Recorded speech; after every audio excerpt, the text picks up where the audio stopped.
வணக்கம் traders. Welcome to post market report. இன்னைக்கு நம்ம இந்த வீடியோவில் என்ன பார்க்க போறோம்னா, நிஃப்டி, பேங்க் நிஃப்டி மற்றும் சென்செக்ஸ் வந்து செவ்வாய்க்கிழமை செப்டம்பர் 16ஆம் தேதி என்ன நடக்கிறதுக்கான வாய்ப்பு இருக்கு அப்படிங்கிறத பார்க்க போறோம். அண்ட் இந்த அனாலிசிஸ்ல நம்ம முக்கியமா பார்க்க போறது என்ன அப்படின்னு பார்த்தீங்கன்னா, ஃபர்ஸ்ட் வந்து நம்ம பிரைஸ் ஆக்ஷன் பார்ப்போம். இன்னைக்கு வந்து நமக்கு நிஃப்டி வந்து 15ஆம் தேதி நமக்கு மார்க்கெட் எப்படி ஓப்பன் ஆயிருக்கு ஒன்று. இரண்டாவது எந்த லெவலுக்குள்ள சஸ்டெயின் ஆயிருக்கு, இதனால சப்போர்ட் அண்ட் ரெசிஸ்டன்ஸ்ல ஏதாவது மாற்றங்கள் இருக்கா ஒன்று. அடுத்து பார்த்தீங்கன்னா, நம்ம வந்து இந்த ஒரு பிரைஸ் ஆக்ஷன்னால நம்ம ஏதாவது ஒரு டைரக்ஷன்ல மூவ்மெண்ட் நம்ம எதிர்பார்க்க முடியுமா? நாளைக்கோ இல்ல வருகின்ற நாட்கள்ல அப்படிங்கிறது தான் நம்ம முக்கியமா பார்க்க போறது. அண்ட் இந்த பிரைஸ் ஆக்ஷன் டிஸ்கஸ் பண்ணும்போதே, நம்ம வந்து அதுக்கு கரஸ்பாண்டிங்கா இருக்கிற ஓப்பன் இன்ட்ரெஸ்ட் டேட்டா பார்ப்போம். அப்ப இந்த ஓப்பன் இன்ட்ரெஸ்ட் டேட்டா பார்க்கும்போது ஒரு விஷயம் நமக்கு முக்கியமா தெரியும். என்னதுன்னா, நிஃப்டில இருக்கிற ஸ்ட்ராங்கான சப்போர்ட் அண்ட் ரெசிஸ்டன்ஸ் வந்து நம்ம இங்க ஏற்கனவே எக்ஸ்பெக்ட் பண்ற சப்போர்ட் அண்ட் ரெசிஸ்டன்ஸ் தானா? இல்ல வேற ஏதாவது இருக்கா? அப்படிங்கிறது. 2வது இதில இருக்க இந்த பிசிஆர் ரேஷியோ வந்து யூசுவலா நமக்கு ஒரு லாஸ்ட் மந்த் வரைக்கும் பார்த்தீங்கன்னா, பிசிஆர் ரேஷியோ வச்சு ரொம்ப நல்லா ஒபே ஆகும். அதாவது பிசிஆர் ரேஷியோ 0.7க்கு கீழ இருந்துச்சுன்னா, மார்க்கெட் வந்து மேல போறதா இருக்கும். புல்லிஷா இருக்கும். அதே சமயம் பிசிஆர் ரேஷியோ ஒரு 0.9 இல்லன்னா 1 இருந்துச்சுன்னா, புல்லிஷா இருக்கும். மார்க்கெட் வந்து கீழ போகும். ஆனால் இப்போ வந்து பார்த்தீங்கன்னா, பியரிஷா இருக்கும் மார்க்கெட். மார்க்கெட் வந்து கீழ போகும். ஆனா இப்போ வந்து பிசிஆர் ரேஷியோவையும் மார்க்கெட்டும் பயங்கரமா கோரிலேட் பண்ண முடியல. ஏதோ ஒரு டிஃபரன்சஸ் இருக்கு. அப்படிங்கிறனால நம்ம வந்து இனி ஒரு 2, 3 டேஸ்க்கு வந்து பார்த்தீங்கன்னா, பிசிஆர் ரேஷியோ டிபெண்ட் பண்ணி நம்ம டெசிஷன் எடுக்க வேண்டாம் அப்படிங்கிறது தான் நம்ம ஒரு சஜஷன். அப்படிங்கிறனால இது பிளஸ் நம்மளோட எஃப்ஐஐ அண்ட் டிஐ டேட்டா.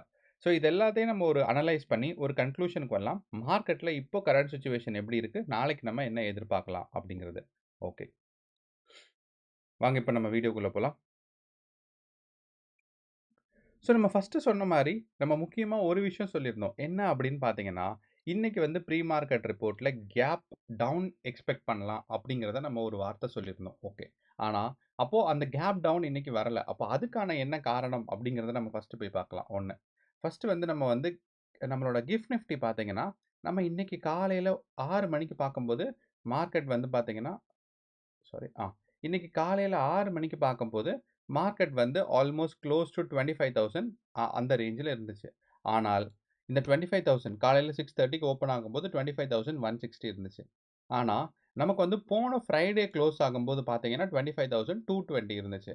அப்போ நம்மளோட கிஃப்ட் நிஃப்டி என்ன ஆயிருக்குன்னு கேட்டீங்கன்னா, நம்ம வீடியோ ரெக்கார்ட் பண்ணோம். ஒரு 6:30, 7 போல. 7 போல ரெக்கார்ட் பண்ணதுலருந்து மார்க்கெட் மேல புஷ் ஆயிருச்சு. அப்போ இந்த மேல புஷ் ஆன ரேஞ்ச் ஆக்சுவலி எவ்வளோ வரைக்கும் போயிருச்சுன்னா, 25,200 வரைக்கும் போயிருச்சு. Which is close to last time இருந்தது. இந்த இந்த ரேஞ்ச் வரைக்கும் ஆல்மோஸ்ட் லைக் கம்ப்ளீட் ஆயிருச்சு. ஒரு 7 பாயிண்ட்ஸ் தான் டிஃபரன்ஸ் இருந்துச்சு. இந்த ஒரு காரணத்தினால கரெக்ட்டா அது பார்த்தீங்கன்னா, ப்ரீ மார்க்கெட்ல தான் மேல போயிருக்கு. அந்த 9:15 டூ 9:30ல தான் மார்க்கெட் வந்து ஷார்ப்பா மேல போயிருக்கு. அதுவரைக்கும் பார்த்தீங்கன்னா, ஒரே ஒரு ஃப்ளாட் லைனா இருந்து, ஷார்ப்பா இந்த இடத்துல மட்டும் மேல போயி, விச் இஸ் க்ளோஸ் டூ நமக்கு போன தடவ வந்து மார்க்கெட்ல வெள்ளிக்கிழமை வந்து எப்படி க்ளோஸ் ஆச்சோ அதே ரேஞ்ச். அதனால நமக்கு வந்து ஒரு கேப் டவுன் நம்மனால எக்ஸ்பெக்ட் பண்ண முடியல. இதுதான் வந்து முக்கியமா நம்ம வந்து கேப் டவுன் ஏன் வரலங்கிறதுக்கான டெக்னிக்கல் அனாலிசிஸ். இத நம்ம ஏற்கனவே சொல்லியிருக்கோம் ப்ரீ மார்க்கெட் ரிப்போர்ட்ல. நீங்க வந்து கிஃப்ட் நிஃப்டிய வச்சு ட்ரேட் பண்றதாக இருந்தால், கிஃப்ட் நிஃப்டி சில நேரங்கள்ல, சில நாட்கள்ல இந்த மாரி கடைசி ஒரு கேண்டில் இல்லன்னா 2 கேண்டில் ரியாக்ட் ஆயி மேலயோ, கீழயோ போயிரும். அப்படிங்கிறனால அத வந்து நம்ம கொஞ்சம் கேர்ஃபுல்லா பார்த்தா தான் நமக்கு வந்து மார்க்கெட்ல ஆக்சுவலா கேப் அப், கேப் டவுன் இருக்குமா அப்படிங்கிறது தெரியும். 1. 2வது அதே மாரி கேண்டில் ஃபார்ம் ஆகி ஒரு கேண்டில், 2 கேண்டில்க்கு அப்புறம் தான் நீங்க வந்து பொசிஷன் எடுத்தா நல்லாருக்கும். நீங்க ஏற்கனவே பொசிஷன ஹோல்ட் பண்றீங்க, இல்ல ரோல் ஓவர் பண்றீங்கன்னா ஓகே. ஆனால் நீங்க ஃப்ரெஷ்ஷா பொசிஷன் எடுக்கிறன்னா 9:00 9:15க்கு முன்னாடி நீங்க வந்து ஆர்டர் பிளேஸ் பண்ணி வைக்க வேண்டாம். மார்க்கெட்ல இதே மாரி கேப் அப், கேப் டவுனோட டிஃபரன்ஸஸ் நெறைய நாட்கள்ல வரும். ஏன்னா கடைசி நேரத்தில ஒரே ஒரு கேண்டில் மட்டும் மேல இன்னைக்கு பார்த்தீங்கனாலும் ஃப்ளாட் லைனா இருந்துச்சு. கடைசியில ஒரு கேண்டில் மேல போயிட்டு திருப்பியும் மார்க்கெட் கிஃப்ட் நிஃப்டி கீழ வந்துருச்சு.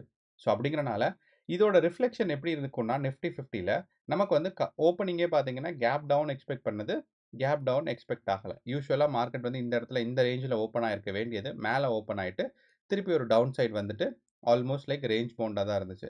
இந்த ரேஞ்ச் பவுண்ட்ல நம்ம முக்கியமா கவனிக்க வேண்டியது என்னன்னு பார்த்தீங்கன்னா, சின்னதா அதாவது நம்ம இப்ப 3 மினிட்ஸ் டைம் ஃப்ரேம் வச்சோம் அப்படின்னா, நமக்கு கிளியரா தெரியும். மார்க்கெட் பார்த்தீங்கன்னா, லோவர் லோ ஃபார்ம் ஆயிட்டே வந்திருக்கு. Okay. First 1 low, 2, 3. 3 lower log அப்புறம் இந்த இடத்துல நமக்கு சப்போர்ட் எடுத்துட்டு, திருப்பி வந்து மார்க்கெட் வந்து ஒரு அப்பர் ஹை ஃபார்ம் ஆயிட்டே போயிருக்கு. ஓகே. திருப்பி அதே மாரி ஒரு லோவர் லோ. திருப்பி ஒரு அப்பர் ஹை. ஸோ இது வந்து மார்க்கெட்ல இருக்கிற முக்கியமான ஒரு நம்ம வந்து பிரைஸ் ஆக்ஷன கவனிக்க வேண்டியது. என்ன அப்படின்னா, மார்க்கெட் வந்து கீழ வந்துச்சு. ஸோ கீழ வரும்போதுமே பாருங்க, ரொம்ப அழகான பிரைஸ் ஆக்ஷன். வருது, ஒரு புல் பேக் எடுக்குது. ஸோ அதே மாரி ஒரு ஒரு ஒரு ஒரு 3 மினிட்ஸ்க்கு கீழ, ஒரு 5 மினிட்ஸ்க்கு கீழ வரும். திருப்பி ஒரு 5 மினிட்ஸ்க்கு மேல போகும். ஸோ இதே மாரியே தான் மார்க்கெட் வந்து ஒரு ஒரு சைட்வேஸ், அதே மாரி ஒரு கரெக்ட்டான பிரைஸ் ஆக்ஷன். கடகடன்னு ஒரே கேண்டில்ல கீழயும் விழல, கடகடன்னு ஒரே கேண்டில்ல மேலயும் போகல. மார்க்கெட்டோட பிரைஸ் ஆக்ஷன் பார்த்தீங்கன்னா, அழகா வந்து ஸ்டெப் பை ஸ்டெப்பா மார்க்கெட் கீழ வந்துட்டு மேல போயிருந்திருக்கு. ஸோ, அப்ப இன்னைக்கு வந்து அழகா நமக்கு வந்து ஒரு சின்னதா ஒரு ப்ராஃபிட்ஸ் எல்லாம் வர்றதுக்கான சான்சஸ், அதே மாரி நம்மளோட டெல்டா வேல்யூ வந்து கில் ஆயிருக்கும். நிஃப்டி 50ல மட்டும். காரணம் என்ன அப்டின்னா, நிஃப்டி 50ல வந்து நாளைக்கு எக்ஸ்பைரி டே அப்டிங்கிறனால, டெல்டா வேல்யூ அழகா கில் ஆயிருக்கும். ஸோ, அந்த ஒரு காரணத்தினால நம்ம என்ன எக்ஸ்பெக்ட் பண்ணலாம்னா, நிஃப்டி 50 வந்து டவுன் சைட் தான் புஷ் ஆச்சு. பட் இந்த இடத்துல நமக்கு சப்போர்ட் மாறிடுச்சு. ஸோ அப்படிங்கிறனால நிஃப்டி 50க்கு நம்ம போன வெள்ளிக்கிழமைய கன்சிடர் பண்ணி நம்ம என்ன சப்போர்ட் வச்சிருந்தோம்னா 25,030. அந்த சப்போர்ட் வந்து என்ன ஆயிருச்சுன்னா 25,060 மாறிடுச்சு. ஸோ அப்படிங்கிறனால நாளையோட நிஃப்டி 50 இந்த 25,060 கிராஸ் ஆச்சு அப்படின்னா மார்க்கெட் வந்து டவுன் சைட் கொஞ்சம் புஷ் ஆறதுக்கான சான்சஸ் இருக்கு. அதே சமயம் இந்த 25,060க்கு மேல சஸ்டெயின் ஆச்சுன்னா ஒண்ணா சைட்வேஸ் மார்க்கெட், அப்படி இல்லைன்னா மார்க்கெட் வந்து மேல புஷ் ஆறதுக்கான சான்சஸ். அப்போ நாளையோட நிஃப்டி 50க்கும் நம்ம முக்கியமா இருக்கிற ஃபர்ஸ்ட் சப்போர்ட், அதாவது எந்த ரேஞ்ச நம்ம ஃபர்ஸ்ட் கான்சன்ட்ரேட் பண்ணணும் அப்படின்னு பார்த்தீங்கன்னா 25,060. அடுத்து நமக்கு மார்க்கெட் எது வரைக்கும் புஷ் ஆகும் அப்படின்னா 25,140 வரைக்கும் புஷ் ஆறதுக்கான சான்சஸ் நமக்கு நிஃப்டி 50ல இருக்கு. அண்ட் மத்த சப்போர்ட் அண்ட் ரெசிஸ்டன்ஸ்லாம் அப்படியே தான் இருக்க போது. மார்க்கெட் இங்கிருந்து டவுன்ஃபால் ஆச்சுன்னா அடுத்து வந்து பார்த்தீங்கன்னா ஒரு 25,000 இல்லைன்னா 24,900 வரைக்கும் டவுன்ஃபால் ஆறதுக்கான சான்சஸ். மேல போச்சுன்னா 25,200 வரைக்கும் போகும். ஸோ நாளைக்கும் மோஸ்ட்டா ரேஞ்ச் பவுண்டா இருக்கிறதுக்கான சான்சஸ் இருக்கு. ஏன் அப்படின்னு சொல்றோம்ன்னு பார்த்தீங்கன்னா, இன்னைக்கு வந்து பார்த்தீங்கன்னா, நமக்கு வந்து ஒரு ஒரு சைட்வேஸ் கேண்டில் தான் ஃபார்ம் ஆயிருக்கு. கிளியரான ஒரு என்கல்ஃபிங் கேண்டில் ஃபார்ம் ஆகல. இது வந்து நம்ம இன்ட்ராடேல வச்சிருக்கோம். ஸோ அப்படின்னா ஒரு ஒரு கேண்டில் சைஸ் பார்த்தீங்கன்னா, ஆ டே கேண்டில்ஸ். ஸோ அப்படிங்கிறனால இந்த பக்கம் பாருங்க ஒரு கிளியரான என்கல்ஃபிங் இருந்துச்சு. ஸோ இன்னைக்கும் இது என்கல்ஃபிங்ன்னு சொல்ல முடியும். பட் இது வந்து பியரிஷ் என்கல்ஃபிங்கா இருக்கு. ரெட் கேண்டிலா இருக்கு. மார்க்கெட் வந்து இங்க ஓப்பன் ஆகி இந்த இடத்துல குளோஸ் ஆயிருக்கு. ஸோ அப்படிங்கிறனால இந்த பியரிஷ் என்கல்ஃபிங் ஒரு சின்னதா ஒரு இண்டிகேஷன் என்ன அப்படின்னா, மார்க்கெட் வந்து டவுன் சைட் புஷ் ஆகும் அப்படின்னு. ஆனா நமக்கு வந்து பேட்டர்ன் பார்க்கும்போது, இந்த இடத்துல பாருங்க என்கல்ஃபிங், மார்க்கெட் ஒரு ஒரு டாஜி கேண்டில் திருப்பி மேல போயிருக்கு. திருப்பி ஒரு என்கல்ஃபிங் திருப்பி மேல போயிருக்கு. அப்போ நாளைக்கு வந்து மார்க்கெட் எந்த பொசிஷன்ல ஓப்பன் ஆகுதுங்கிறத பொறுத்து நம்மளால கிளியரா டைரக்ஷன் சொல்ல முடியும். 1.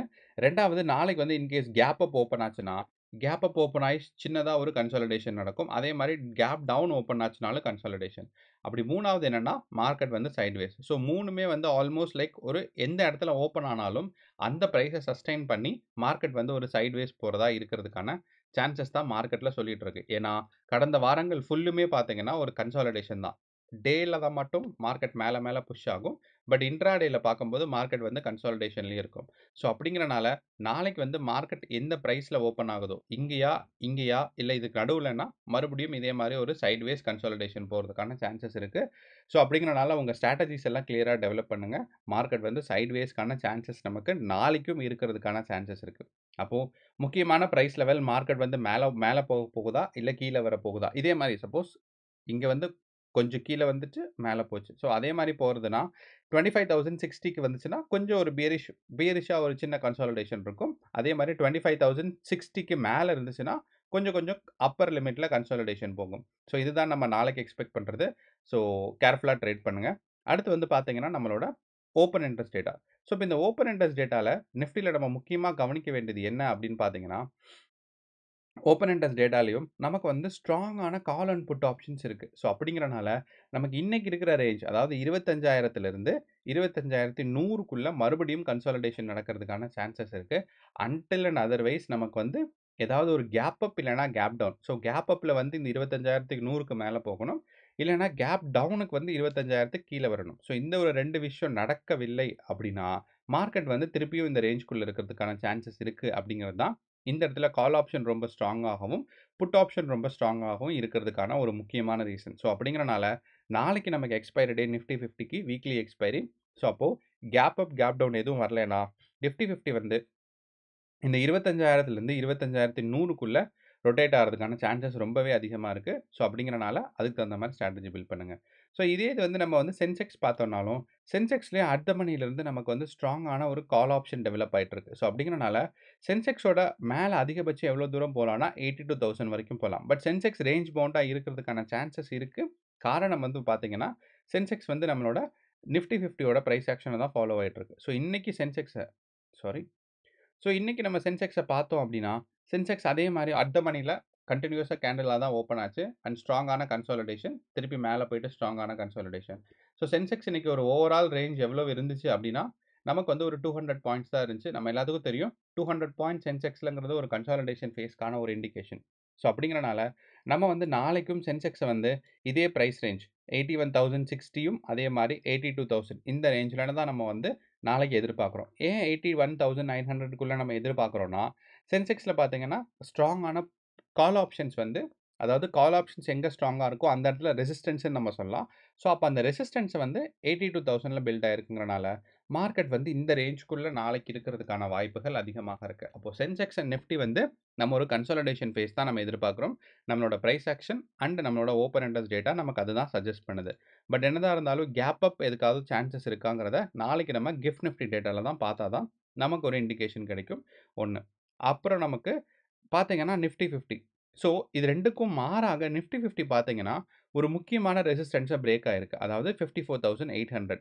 ஏன் அப்படி நான் சொல்றேன் அப்படின்னா, இந்த இடத்துல நமக்கு இதே இது வந்து நான் வந்து இப்ப டே கேண்டில் வச்சிருக்கேன். இந்த டே கேண்டில் வைக்கும்போது, நீங்க பார்த்தீங்கன்னா, அதுக்கு மொத நாள் கேண்டில்ல Nifty 50 break sorry bank Nifty break ஆயிருச்சு. அதே சமயம் நிஃப்டி 50 வந்து பார்த்தீங்கன்னா, பிரேக் பண்ணல.